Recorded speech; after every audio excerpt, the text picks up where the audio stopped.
10 साल ये जो खट्टर सरकार हरियाणा में रही, आज इनके काम का आकलन करने का समय आया है, तराजू पे तोल के फैसला करने का समय आया। इनने क्या किया?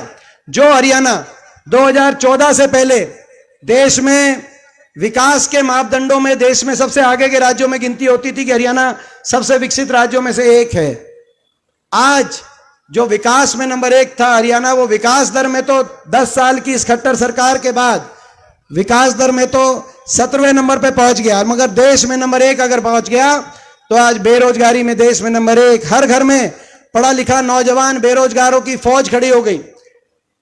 बेरोजगारी में देश में नंबर 1 छोटी बात नहीं है। और ये मैं नहीं कह रहा, या हम विपक्ष में नहीं कह रहे, ये भारत सरकार ने, मोदी सरकार ने संसद के अंदर मेरे प्रश्न के उत्तर में, इसी सत्र में 2 महीने पहले इसी सत्र में मेरे प्रश्न के उत्तर में भारत सरकार ने यह जवाब दिया, प्रधानमंत्री जी ने जवाब दिया, प्रधानमंत्री के कार्यालय ने जवाब दिया।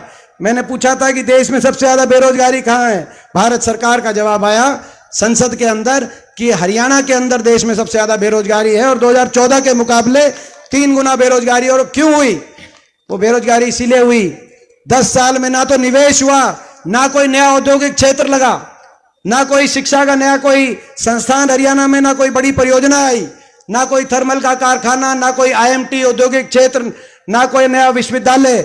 10 साल के अंदर ना कोई निवेश हुआ, निजी क्षेत्र में नहीं, और सरकारी क्षेत्र की 2.5 लाख नौकरी समाप्त कर दी गई। जो बची वो या तो कच्चों में परिवर्तित कर दी गई कौशल निगम के माध्यम से, जिसमें बिना रिजर्वेशन, बिना पेंशन, क्योंकि कच्ची नौकरी है, पेंशन नहीं है, ना पेंशन ना रिजर्वेशन, और बिना मेरिट के बैकडोर से कच्चे में, जैसे फौज में कच्ची में, हरियाणा में भी कौशल निगम से कच्चों में परिवर्तित कर दी गई।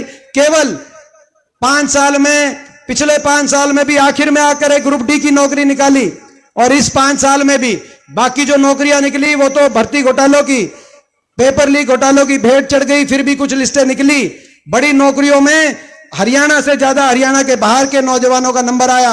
आपने देखा होगा SDO की नौकरी निकली 2020 में 99 में से SDO में 77 बाहर के। उसके बाद आपने देखा 78 SDO इलेक्ट्रिकल लगाए, 78 में से 76 बाहर के, केवल 2 हरियाणा के। HCS की नौकरी निकली, HCS की नौकरी में 38 हरियाणा के बाहर के। हमें किसी, ये सभी का देश है, हमें किसी प्रदेश के नौजवान कहीं भी लगे हमें कोई आपत्ति नहीं, लेकिन बाकी किसी प्रदेश में अगर हरियाणा के नौजवानों को अवसर नहीं मिल रहा तो हरियाणा का नौजवान हरियाणा के अंदर, अभी BDO की निकली, पंचायती राज, ब्लॉक डेवलपमेंट पंचायत अफसर, पंचायतों में काम करना है। 7 बच्चे लगे, 7 में से 5 बाहर के और केवल 2 हरियाणा के। हरियाणा की पंचायतों में काम करने के लिए दूर दराज प्रदेशों से दूसरी भाषा बोलने वाले हरियाणा में कैसे उपयुक्त हो सकते हैं? खट्टर साहब ही बताए।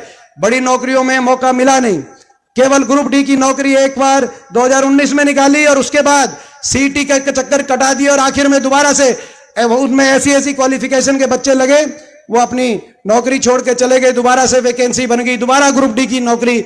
इलेक्शन के टाइम 5 साल तक घुमा घुमा के दोबारा ग्रुप डी की नौकरी निकालने का काम किया। और उसके साथ साथ अग्निपथ, उसके साथ साथ ऐसी योजना आ गई अग्निपथ, जय जवान जय किसान का नारा दिया था स्वर्गीय लाल बहादुर शास्त्री जी ने, और उस नारे की गूंज, जय जवान जय किसान की गूंज अगर देश के किसी कोने में एक सुनाई देती थी तो वो दक्षिणी हरियाणा हीरवाल के इस कोने में दे जय जवान जय किसान, हर गांव में।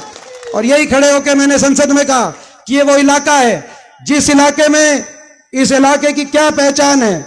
ये मैं तो बचपन से इस इलाके में, और मैं कह सकता हूं कि सांगी गांव मेरी जन्मभूमि हो सकती है, लेकिन कोसली हल्का और दक्षिणी हरियाणा मेरी कर्म भूमि है। इस बात का मुझे गौरव प्राप्त है, इस बात का मुझे गौरव प्राप्त है कि हुड्डा साहब चुनाव लड़ते थे 91 में, मैं स्कूल का स्टूडेंट था, मेरी ड्यूटी कहीं लगती थी तो जो बहन जी पुराना जो कोसली हल्का, मेरी यही ड्यूटी लगती थी 91 में, 96 में, 98